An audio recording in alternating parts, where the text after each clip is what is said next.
하나님 말씀 함께 보겠습니다. 누가복음 6장 20절부터 26절입니다. 누가복음 6장 20절부터 26절 말씀입니다. 함께 봉독하겠습니다.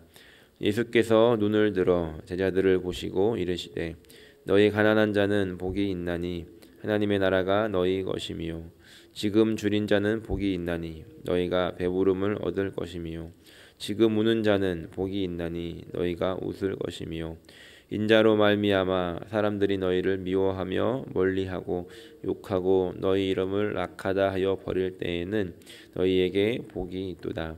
그날에 기뻐하고 뛰놀라 하늘에서 너희 상이 큼이라. 그들의 조상들이 선지자들에게 이와 같이 하였느니라. 그러나 화 있을진저 너희 부요한 자여 너희는 너희의 위로를 이미 받았도다. 화 있을진저 너희 지금 배부른 자여 너희는 줄이리로다. 화 있을진저 너희 지금 웃는 자여 너희가 애통하며 울리로다. 모든 사람이 너희를 칭찬하면 화가 있도다. 그들의 조상들이 거짓 선지자들에게 이와 같이 하였느니라. 아멘. 저는 오늘 말씀을 가지고 사복사화라는 제목으로 함께 내려나누려고 합니다. 오늘 읽은 말씀은 어디선가 들어보셨던 것 같은 그런 말씀인데 뭔가 비슷한 것 같으면서도 다른 느낌을 받으실 것입니다. 아마도 우리가 잘 알고 있는 마태복음에 기록된 팔복의 내용과 비슷하기 때문입니다.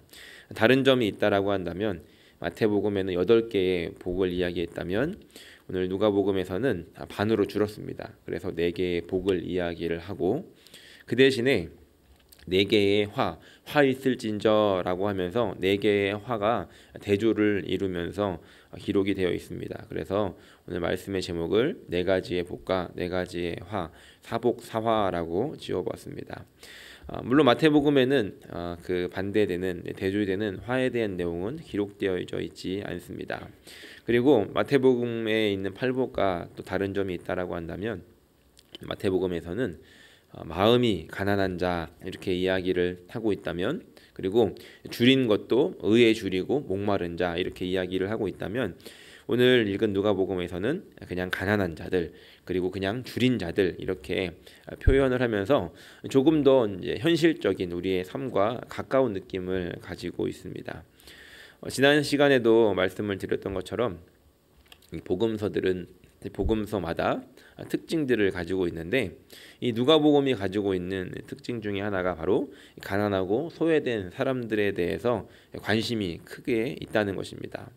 그래서 아마도 예수님께서 이 말씀을 늘 하나님의 나라를 전파하시고 말씀을 하셨으니까 아마 여기저기서 여러 번 하셨을 것입니다. 한 번 설교한 설교를 그거를 받아다가 기록하지 않았을 것입니다. 아마 여기저기 다니시면서 강조하시고 여러 번 하셨을 그 설교를 마태는 이렇게 적용을 해서 8가지의 복으로 기록해놨다라고 한다면 누가는 이제 그 하나 예수님께서 하셨던 그 말씀을 어떻게 적용하며 기록할까 그러면서 이것을 염두에 두고 4가지의 복과 4가지의 화를 기록하고 있는 것을 우리가 보게 됩니다. 저는 오늘 이 말씀을 복과 화를 이렇게 대조하면서 3개의 세트로 나누어서 살펴보려고 합니다. 먼저 첫 번째 세트는 20절과 24절 세트입니다. 20절을 보면 먼저 이렇게 기록합니다. 예수께서 눈을 들어 제자들을 보시고 이르시되 너희 가난한 자는 복이 있나니 하나님의 나라가 너희 것이미요. 가난한 자는 복이 있다라고 말씀하십니다. 우리가 이제 말씀을 많이 듣다 보니까 가난한 자는 복이 있나니 가난한 자는 복이 있나니라고 해서 그게 자연스럽게 느껴지지만 잘 생각해 보면 가난한 자는 복이 있나니라고 하는 말은 잘 안 어울리는 말입니다. 어울리지 않는다는 것이죠. 왜냐하면 구약 시대에는 사람들이 하나님의 복을 어떻게 알 수 있었냐면 부유함으로 그 하나님의 복을 받았다는 것이 증명이 됐다는 겁니다. 그래서 우리가 잘 알고 있는 아브라함, 이삭, 야곱, 요셉도 보면 하나님께서 복을 주셨다라고 하면서 어떤 재산이 많은, 부유함으로 하나님의 이 복이 증명되었다는 것입니다. 그래서 부자들은 생각하기를 나는 하나님의 복을 받아서 이렇게 부자가 된 거야 라고 생각을 했고, 가난한 사람들은 나는 복을 받지 못했어, 하나님의 저주를 받은 거야 라고 생각했다는 것입니다. 그런데 오늘 예수님께서는 그것이 아니다 라고 말씀을 하십니다. 가난한 자가 오히려 복이 있다는 것입니다. 다시 한번 생각해 보겠습니다. 가난한 자가 복이 있다. 그렇다면 여러분들은 복을 받으신 것 같습니까? 안 받으신 것 같습니까? 굉장히 이제 애매한 질문입니다. 왜냐하면 그 가난한 자가 이제 복이 있다라고 하는데, 사실 나는 이제 가난한데 좀 벗어난 지가 오래돼가지고 하나님의 복을 받아서 가난에서 벗어났다라고 생각했는데, 가난한 자가 복이 있다고 하니까 그 복이 나한테 있는 건가 없는 건가 잘 모르겠고, 또 어떤 분들은 가난한 상태에 지금 있는데 이게 복이야? 라고 하기에는 왠지 이제 씁쓸한 그런 느낌이 든다는 겁니다. 그럼에도 예수님께서는 이 가난한 상태에 대해서 복이 있다 라고 말씀을 하시며 하나님의 나라가 너희의 것이다 라고 말씀을 하십니다. 그렇다면 왜 예수님께서는 이렇게 말씀을 하시는 것일까? 마음이 비워져 있던, 아니면 지갑이 비워져 있던, 통장이 비워져 있던 우리는 어떤 그런 비어있는 상태가 됐을 때 우리의 마음에 하나님을 더욱더 찾는 그런 마음들이 우리 안에 일어나기 때문이라는 겁니다. 만약 우리가 당장 직장을 잃게 된다면, 또 사업장의 문을 닫게 된다면, 또 우리가 건강을 잃게 된다면 우리는 자연스럽게 기도의 자리로 가게 되더라는 것이죠. 실제로 그런 일들이 벌어졌을 때 기도하지 않겠습니까? 우리 자녀들이 그런 일을 당하기를 원치 않지만 그런 어려움이 처할 때 우리는 자연스럽게 아주 당연히 하나님이 하셔야 됩니다라고 하며 하나님께 나와 기도하고 하나님의 도움을 구하지 않겠습니까? 그렇게 비어진 공간에, 그 가난해진 마음, 가난해진 상태, 그곳에 이제 하나님을 의지하며 주님 앞에 나와 기도가 채워지기 시작할 때 하나님께서 일하시기 시작하시고, 그렇게 하나님이 일하시면서 하나님의 다스림을 받고 통치를 받고 이끄심을 받으며 살아갈 때 그것을 비로소 하나님의 나라의 삶을 살게 되더라라고 이야기한다는 것입니다. 오늘 4가지의 복이 있는데 그 4가지의 복 중에서 이 복만 현재 받은 복으로 기록되어 있습니다. 다시 말해서 가난한 자는 복이 있나니 하나님의 나라를 내가 나중에 줄 거야 라고 하지 않고 하나님의 나라가 지금 너희 것이다 라고 이렇게 현재형으로 말씀하고 있다는 것입니다. 하나님의 나라라고 하는 것, 그럼 하나님의 나라는 어디부터 어디까지가 하나님의 나라이겠습니까? 이것은 우리가 예전에도 한번 나눈 적이 있었지만 지금 우리가 살고 있는 이 시대의 나라는 정확하게 이제 선이 그어져 있습니다. 지도를 봐도 선이 이렇게 정확하게 그어져 있고, 또 나라와 나라의 경계가 어떤 철조망에 쳐져 있든 강이 되어 있든 정확하게 그 경계가 나눠져 있습니다. 그래서 어느 나라라고 하면은 정확하게 어느 땅을 우리가 지칭하는 것을 알게 되는데, 이 당시 예수님께서 사셨던 이 당시는 나라라고 했을 때 그 나라의 경계가 명확하지 않았다는 겁니다. 그래서 어느 나라라고 하면은 그 나라가 도대체 어디까지인지 그 나라 백성들도 정확하게 알 수 없었고, 또 지금처럼 정확한 지도가 없었기 때문에 그것을 명확하게 선을 긋지 못했다는 겁니다. 그래서 이 당시에 있었던 이 나라라고 하는 것의 개념은 왕이 그 나라를 통치하고 그 왕의 명령이 임하고 그 명령을 그곳에 사는 그 백성들이 그 명령에 따르면 그 사람은 그 나라의, 그 왕의 나라의 백성이 되는 것이죠. 그래서 그 나라에 살고 있는 사람들은 내가 어느 나라의 어느 왕의 명령을 받고 사는지, 내가 살고 있는 곳에서 그 왕의 명령이 그곳에 임하고 내가 그 왕의 명령을 따르고 있다면 나는 그 나라의 백성이 된다는 겁니다. 이러한 동일한 관점을 우리가 성경에 적용할 수 있는데, 내가 오늘 지금 하나님께서 나의 왕되심을 인정하고 하나님의 말씀이 내 삶에 임하는, 다시 말해 하나님의 다스림을 받고 하나님의 통치를 받고 하나님이 인도하시는 대로 내가 살아간다면 내가 있는 곳이 하나님의 나라이고 나는 하나님의 나라를 살게 되더라는 것입니다. 그렇게 가난한 자들은 그 비워진 공간에 하나님이 임하시고 하나님의 컨트롤, 하나님의 통치를 받으며 살기 때문에 그 사람은 바로 그 현재의 그 자리에서 하나님의 나라를 살게 되더라는 겁니다. 반대로 24절은 이렇게 기록합니다. 화 있을진저 너희 부요한 자여 너희는 너희의 위로를 이미 받았도다. 부요한 자들은 이렇게 이야기합니다. 나는 하나님이 필요 없어. 나는 이미 내 힘으로 뭔가를 이루었고 하나님의 도우심이 없어도 나는 잘 살고 있어 라고 하면서 스스로 위로를 받았기 때문에 이들은 하나님 없이 살고 있기 때문에 오히려 이것을 우리가 다시 본다면 이들은 하나님의 나라를 거부하고 자기의 힘으로 살고 있기 때문에 이들에게 예수님께서 이들은 화가 이미 임했다라고 화 있을진저라고 말씀하고 있다는 겁니다. 오늘 우리의 삶에 이 말씀을 적용하면서 나는 이미 가난에서 벗어났어. 현실적인 어려움은 없어. 나는 어느 정도 부자가 됐어 라고 생각하고 계신 분들은 내가 지금 이 돈의 다스림을 받고 있는지 하나님의 다스림을 받고 있는지 우리가 돌아보아야 한다는 겁니다. 그래서 우리가 비록 우리의 주머니가 하나님의 은혜로 채워졌다라고 할지라도 우리가 하나님을 의지하고 산다면 우리는 하나님의 나라를 살고 있는 것이고 그렇지 않고 내가 지금 붙잡고 있는 그것을 의지하면서 살아간다면 우리는 하나님의 나라를 잃어버린 하나님의 나라의 백성이 아닌 삶을 살아가고 있다는 것입니다. 바라기는 우리에게 비어져 있든 채워져 있든 오늘도 하나님의 통치와 하나님의 인도하심을 받으며 살아감으로 말미암아 하나님의 나라를 소유하고 오늘 예수님께서 말씀하신 것처럼 하나님의 나라가 너희 것이다 라고 말씀하셨는데 하나님 그 나라가 오늘 나에게 임했습니다 라고 고백하며 살아갈 수 있는 저 여러분들이 되시기를 예수님의 이름으로 간절히 축원합니다. 두 번째 세트는 21절과 25절을 묶어서 생각할 수 있습니다. 21절은 이렇게 기록합니다. 지금 줄인 자는 복이 있나니 너희가 배부름을 얻을 것이며 지금 우는 자는 복이 있나니 너희가 웃을 것이며 주목할 만한 것은 지금이라는 단어입니다. 그러니까 지금 줄인 자, 배고픈 자는 너희가 배부름을 얻을 것이다. 물론 이 배부름을 얻을 것이다는 이제 미래 배부름을 얻게 하실 것이다라고 미래로 표현을 하고 있고 또 우는 자들도 지금 우는 자, 지금 마음에 슬픔이 있는 자들은 복이 있다라고 말씀하시면서 너희가 웃게 될 것이다라고 말씀하십니다. 아까도 나누었던 것처럼 지금 배고픈 상태에서 우리는 하나님을 찾게 되기 때문에 하나님께서 그것을 바꿔주실 것이고 지금 우리 안에 슬픔과 어려움이 있을 때 우리가 기도하기 때문에 하나님께서 그것을 바꿔주셔서 우리를 웃을 수 있게 하기 때문에 우리는 이런 희망을 가질 수 있게 된다는 것이죠.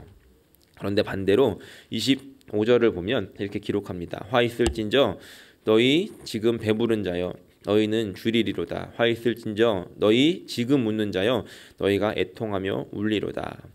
예수님께서는 지금 배부른 자들에게 줄이게 될 것이고 웃는 자들이 애통하며 울 것이다 라고 말씀하십니다.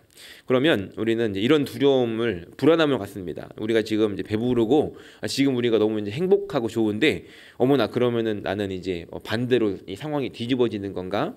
이런 염려를 하게 되는데 그런 것들을 우리가 말씀을 통해 다시 한번 생각해 본다면 우리 염려를 좀 없앨 수 있을 것 같습니다. 지금 예수님께서 말씀을 하십니다. 지금 줄인 자들, 지금 우는 자들. 그렇다면 지금 이 울고 있고 배고픈 자들은 왜 이런 상태가 되었는가 하는 것이죠. 당시에도 지금도 그런 모습들이 많이 있지만 당시에는 이 빈부격차가 더 심했습니다. 대부분이 가난한 사람들이었고 이 돈을 가지고 있는 사람들은 소수의 사람들이 돈을 가지고 그것을 가지고 또 어려운 사람들을 더 빼앗으면서 살고 있었다는 겁니다. 그래서 이 어려운 사람들은 그렇게 배고프고 가난하고 또 그렇게 어려움 속에서 살아가게 되었다는 것이죠. 물론 이제 사회적인 제도나 정치적인 상황이 이렇게 만들었다라고도 할 수 있지만 이렇게 된 근본적인 이유는 중요한 이유는 배부르고 여유 있고 즐기면서 사는 자들이 나누면서 살지 않기 때문에 이렇게 됐다는 겁니다. 그러니까 한쪽은 극단적으로 행복하면서 그 돈을 가지고 즐겁게 살고 있고 그들이 나누지 않고 호의호식하면서 그들이 이것을 가지고 있었기 때문에 한쪽은 극단적인 어려움에 처해서 줄이고 우는 상태가 되었다는 것이죠. 하나님께서는 오늘 이 말씀을 통해서 우리에게 이렇게 말씀하시고 있는 것 같습니다. 하나님의 시선이 어디에 있는가? 양쪽에 물론 다 있겠죠.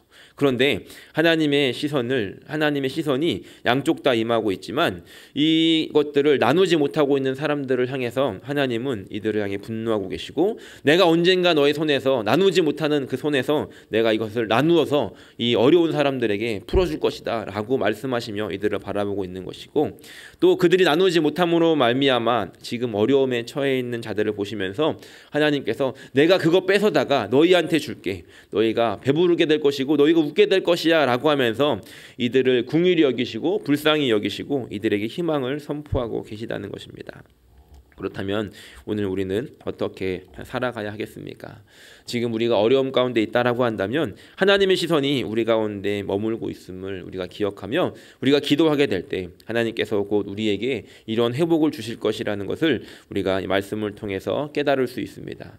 또 반대로 우리가 그것들을 나누지 못하고 붙잡고 있다라고 한다면 내 옆에 누군가가 굶어가고 있는데, 내 옆에 누군가가 어려움에 처해 있는데 우리의 관심이 거기에 있지 않고 하나님께서 그들에게 관심을 가지고 있는 것처럼 내가 관심을 가지지 않고 내가 그것들만 붙잡으려고 한다면 하나님께서는 그 분노의 눈으로, 진노의 눈으로 우리를 바라보며 언젠가 그것을 빼앗아서 저들에게 나눠주실 수 있는 분이라는 것을 오늘 우리가 기억해야 한다는 것입니다. 바라기는 오늘 우리의 삶에 어느 처지에 처해 있던지 간에 우리가 하나님 이런 분이시라는 것을 기억하면서 오늘 우리의 삶 가운데 적용할 수 있는 저 여러분들이 되시기를 예수님의 이름으로 간절히 축원합니다.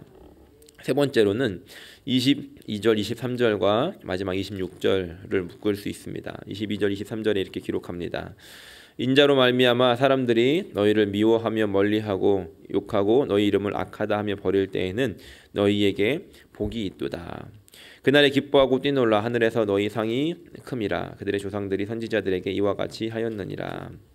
예수님께서 인자로 말미암아, 다시 말해 예수님으로 말미암아 사람들이 미워하고 멀리하고 욕하고 악하다고 하며 버릴 때에는 복이 있도다 라고 말씀하십니다. 자, 그렇다면 오늘 우리는 이렇게 이 말씀을 이렇게 적용해 볼 수 있을 것 같습니다. 나는 예수님의 이름 때문에 예수님을 믿는다는 것으로 이러한 어려움을, 이런 핍박을, 이러한 욕을 들어본 적이 있는가 하는 것이죠. 우리가 예수님을 전하다 보면, 예수님을 전하지 않더라도 예수님처럼 살려고, 말씀대로 살려고 살다 보면 우리는 이런 일들을 만나게 될 때가 있더라는 겁니다. 세상의 사람들은 이렇게 이야기합니다. 조금은 거짓말해도 돼, 조금은 정직하지 않아도 돼, 조금은 이렇게 살아도 돼 라고 이야기를 합니다. 그런데 말씀을 우리가 읽다가 깨닫는 것은 이렇게 살면 안 되겠구나 하는 것을 깨닫고 하나님 말씀대로 살려고 최선을 다해서 살아갑니다. 그럼 사람들은 이렇게 말할 겁니다. 너는 왜 그렇게 살아? 왜 그렇게 유별나게 살아? 우리가 말씀대로 살아가는 모습을 보면서 우리에게 박수를 쳐주는 것이 아니라 오히려 유별나게 산다고, 오히려 우리를 무시하고 핍박하고 우리를 욕할 수 있게 되더라는 것입니다. 오늘 우리가 말씀대로 살기 위해서 발버둥 치면서 사람들의 손가락질을 받는 것이 바로 이렇게 인자로 말미암아 사람들이 우리를 핍박하는 모습이 될 것이고, 그렇게 우리가 살아가게 될 때 우리의 삶이 그곳에서 힘든 것이 아니라 오늘 예수님께서는 그것이 너희에게 복이다 라고 말씀하신다는 겁니다. 그리고 그것에 대해서 23절에 그날에 기뻐하고 뛰놀라고 말씀하십니다. 그날은 언제일까요? 우리가 주님 앞에 서는 날이게 되지 않겠습니까? 그리고 그날에 기뻐하고 뛰놀라. 하늘에서 너희 상이 큼이라 라고 말씀하십니다. 우리가 지금 말씀대로 살기 위해서 우리의 삶이 어려워지는 것, 우리가 말씀대로 살기 위해서 발버둥 치다 보니까 사람들에게 손가락질을 받게 되는 그 일들을 하나님께서 다 보고 계시다는 겁니다. 그리고 그것들을 기억하고 계시고 우리가 이 땅에서 그것들을 다 받지 못하고 여전히 우리가 죽는 날까지 말씀대로 살려고 하다가 힘든 삶을 살다 갈 수 있지만 주님 앞에 서게 되는 날, 그날 주님께서는 그것들을 기억하셨다가 소급하셔서 한 번에 갚아주시게 되더라는 겁니다. 오늘 우리가 그런 소망을 가지고 살기를 소원합니다. 오늘 우리가 그런 희망을 가지고 살기를 소원합니다. 오늘 우리가 이 말씀을 기억하면서 하나님, 오늘 우리가 하나님의 다스림을 받는 하루가 되게 하여 주시고 또 우리에게 주신 것들을 나누며 살 수 있게 하시고 하나님의 시선이 어디에 있는지 관심 갖고 우리의 눈을 그곳에 향할 수 있게 하여 주시고 또 우리가 말씀대로 살아가기를 소원하며 때로는 어려운 일들을 당한다 할지라도 주님께서 분명히 보고 계시고 갚아주실 분이심을 기억하며 오늘 하루 말씀대로 살아갈 수 있는 저 여러분들이 되시기를 예수님의 이름으로 간절히 축원합니다.